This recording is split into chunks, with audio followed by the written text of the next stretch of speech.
મારું નામ છે Bhavesh Thak, diamond worker union vice president. અમે કીધું હતું કે ડાયમંડ ઇન્ડસ્ટ્રીઝ ઉપર ટેરિફ લાગશે તો એની ગંભીર અસર આપણા હીરા ઉદ્યોગમાં પડશે. એની અસર આજે જોવા મળી રહી છે.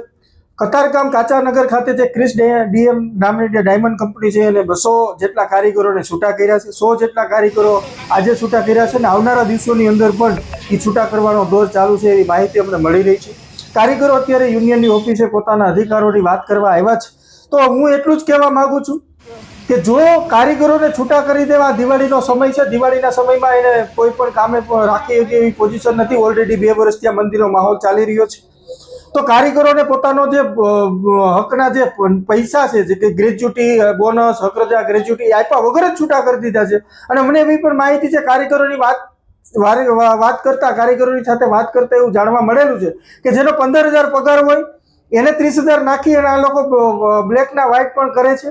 તો આ જે કંપની છે, ક્રિસ ડીએમના માલિક અને સંચાલકો જે છે એની વિરુદ્ધ સખતમાં સખત કાર્યવાહી કરવા બાબતે ડાયમંડ વર્કર યુનિયન તત્પર છે અને આવનારા દિવસોની અંદર અમે કાયદાકીય લડત લડવાના છીએ. આ જે મામલો છે એ અમે કોર્ટની રાહે પણ લડશું. જે અત્યારે કારીગરોને છૂટા કર્યા છે, 10-10 વર્ષ ત્યાં કારીગરો ત્યાં કામ કરે છે, ના તો એને બોનસ આપ્યું છે, ના તો એને ગ્રેજ્યુટી આપ્યું છે, એમને આપ્યા વગર છૂટા કરી દીધા છે. તો આ બાબતે લેબર ડિપાર્ટમેન્ટ, ફેક્ટરી ઇન્સ્પેક્ટર અને પીએફ ઓફિસર ખાસ ધ્યાન રાખવું જોઈએ કે આ કારીગરોને છૂટા ન કરે. આ જે મામલો છે અમે કાયદાકીય લડત આગળ લડીશું. રાજેશભાઈ જીવનભાઈ વાછાણ, એસડીએમ માંથી નોકરી કરું છું.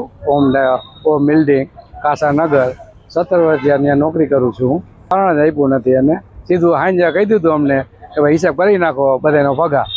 છૂટા બતાવી ગયા. પગાર તો કોઈનો 20 હતો, કોઈનો 25 હતો, કોઈનો 23 હતો, કોઈનો 18 હતો. અલગ અલગ પગાર નાખતા ડબલ. અરે ભાઈ વાત કરો માં તમે. અત્યારે દિવાળી ખુશીનો તહેવાર છે. અત્યારે બધાને છોકરા વ્હાઈટ જોતા હોય, દિવાળી પપ્પા કપડાં લઈ દે છે, આ લઈ દે છે, તે લઈ દે છે, દેશમાં જશું, ફરવા જશું, બધું મીટિંગમાં મળી ગયું. ઘર પરિવાર તો હવે આડા વ્યાજે લઈને ઉછે ઉધાર કરીને હવે ચલાવવાના છે. તો પછી દિવાળી મનાવવાની શક્યતા નથી. એવી પરિસ્થિતિ છે બધાની. કોઈ હપ્તા ભરે છે, કોઈ ગાડીના હપ્તા ભરે, કોઈ મકાનના હપ્તા ભરે છે. હપ્તા બધાને ચાલુ જ છે. બ્રેક મારી દીધી ઓચિતાની, કોઈ જાણ કર્યા વગર. અમે જો 15 દી અમે છૂટા થાય ને તો એમ કે તમારે અગાઉથી 15 દી અમને જાણ કરવાની, 15 દિવસનો પગાર આપશે નહીં. એને ઝટકે 1 દિવસમાં બંધ કરી દીધું. કાંઈ એમને જાણ જ નથી કરી અમને. મારું નામ વિનેશ ખોલકર છે. હું 5 વર્ષથી ક્રિસ ડીએમ કાસાનગરમાં નોકરી કરું છું. અલગ અલગ ડિપાર્ટમેન્ટથી અમારે ટોટલ 100 થી વધારે રત્ન કલાકારને છૂટા કરી દેવામાં આવે છે.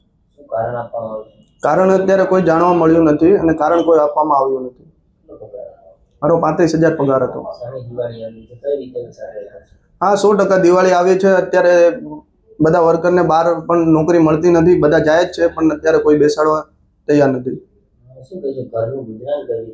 આમાં તો ઘરનું ગુજરાન કઈ રીતના ચાલે કે અત્યારે દિવાળીનો સમય છે, અત્યારે 1.5 મહિનાની વાર છે, ત્યાં છૂટા કરી દેવામાં આવ્યા છે. અમારું ઘરનું ગુજરાન કઈ રીતના ચલાવે રત્ન કલાકાર?